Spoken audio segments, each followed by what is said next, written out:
Tama po, sir, 2028 you'll be up for re-election. Yes, up for election ako 2028. So that one you can say to us that you will be running for yeah, re-election. of course. Definitely. I will run for re-election. Yan. Itaga nyo sa bato. Masaya ako dito sa Senado. Marami ako nagagawa. For me, happy ako rito. So, bakit ako pupunta sa isang bagay na magkakaroon pa ako ng sakit sa ulo? Wala talaga akong balak. Like I said, I'm very happy dito sa Senado.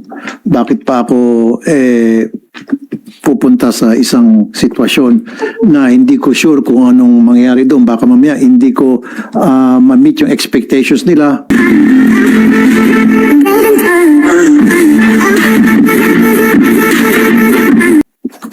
Anderman. Sir, this early, sir, your name is being floated sa possible candidate for president or vice president sa 2020. Ayoko sagutin yun dahil wala akong balak eh. Pag may balak ako, sasagutin ko yan. Kasi wala akong balak, kaya hindi ko sagutin yan. That's as of today, Sen. As of today, as of the future. Final answer.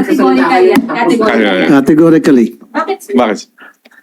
Masaya ako dito sa Senado. Marami ako nagagawa.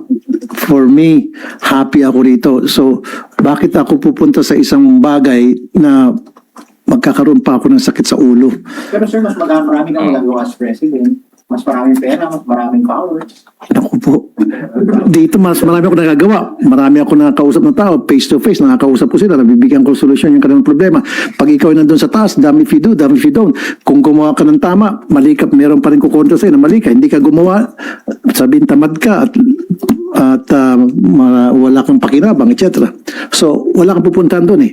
Samantalang sa Senate, low-key lang tayo at ginagawa lang natin trabaho natin at natutuwa naman ako dahil nakikita ko naman yung response ng mga natutulungan natin, nagpapasalamat. So, I'm happy. You have no plans at present and in the future, but are there groups already contacting you, conversing with you, encouraging you to run, sir?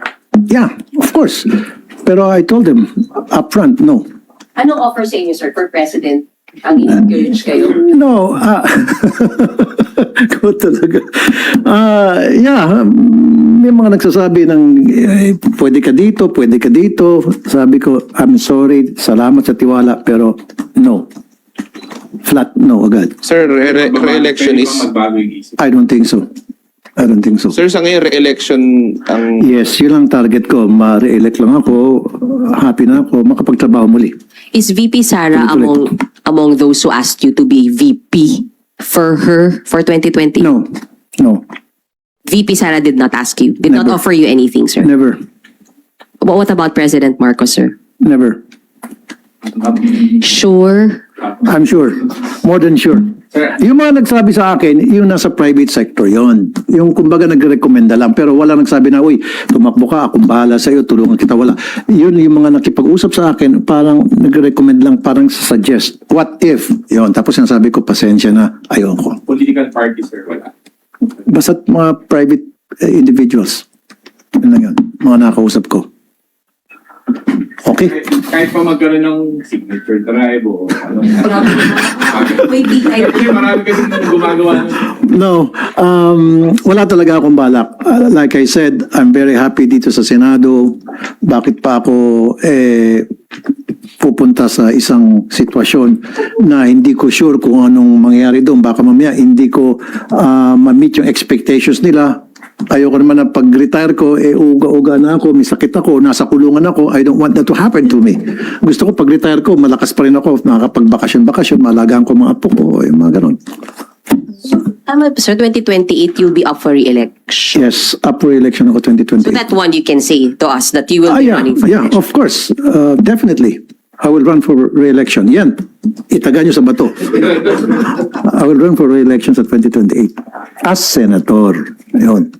Then, naman po meron kayong suspicion na baka yung isang company na supposedly bumili ng prime water and product na may update na kayo regarding that. Yes, that's why we're gonna have another hearing para ipatawag yung mga dapat ipatawag para alamin natin kung talaga may kakayahan yung bumili ng prime water na magpatakbo ng maayos ng water supplies ng different cities, municipalities, local water districts natin.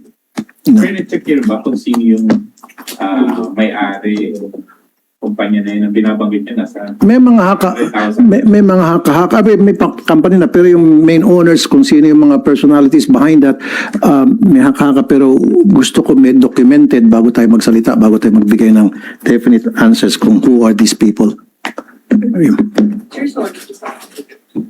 Sir, yung pong affidavit nung 18 na mga ex-Marines, meron po kasing resolution si Senator Amy na imbestigahan dito sa Senado. Would you be supportive of that? Or the other side na meron pong mga nagsasabi na bakit? Bakit natin gagawin dito? For me, honestly, I don't want to dignify yung mga tanong tungkol dun sa 18.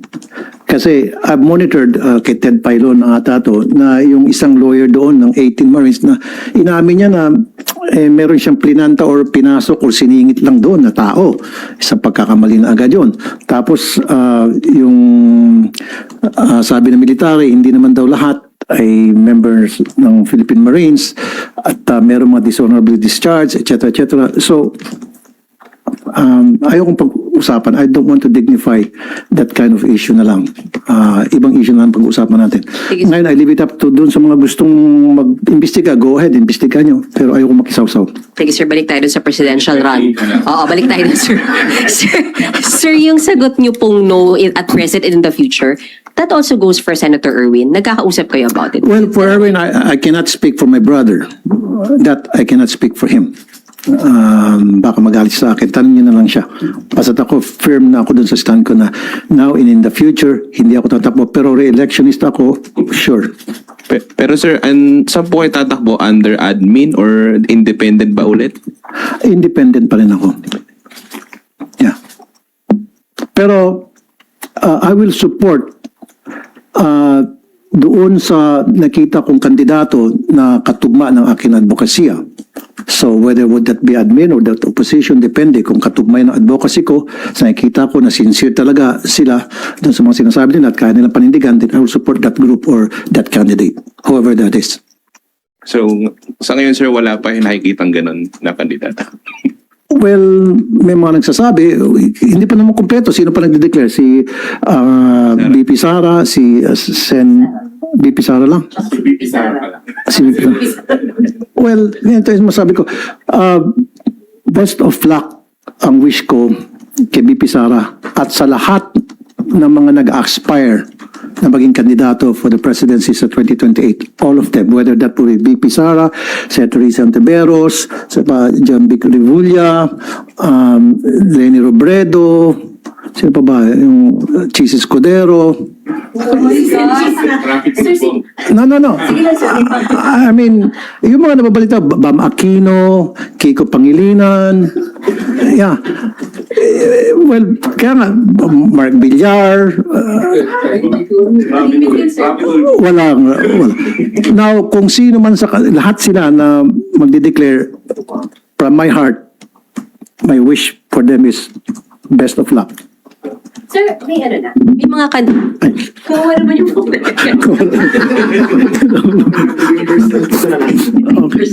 Sir, may mga kandidato na or planong kumandidato for 2028 who are asking your support. I mean, sir, syempre yung base mo for supporters ang laki, di ba? So, ang laking bagay if makuha din nila na ma-endorse mo sila. May ganun na ba at this Yeah, meron ako mga kakilala na kinakausap ako na baka naman sa 2028 pwede tayo mag-tandem, pwede tayo magtulungan. Sabi ko, sure, why not? Pero pinipili ko, titingnan ko muna. O sige, pag dito, hindi. Oo lang ako. Tingnan ko. Pero, hindi ako nagpapromise. Pero meron ako mga nasabihan na I will help and support. Hindi sa pagka-presidente, hindi sa pagka-vice president. Yung tatakbo lang pag sa Senate, yan.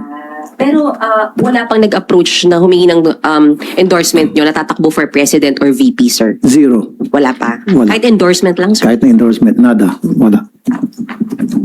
Okay? Thank you very much. Thank you.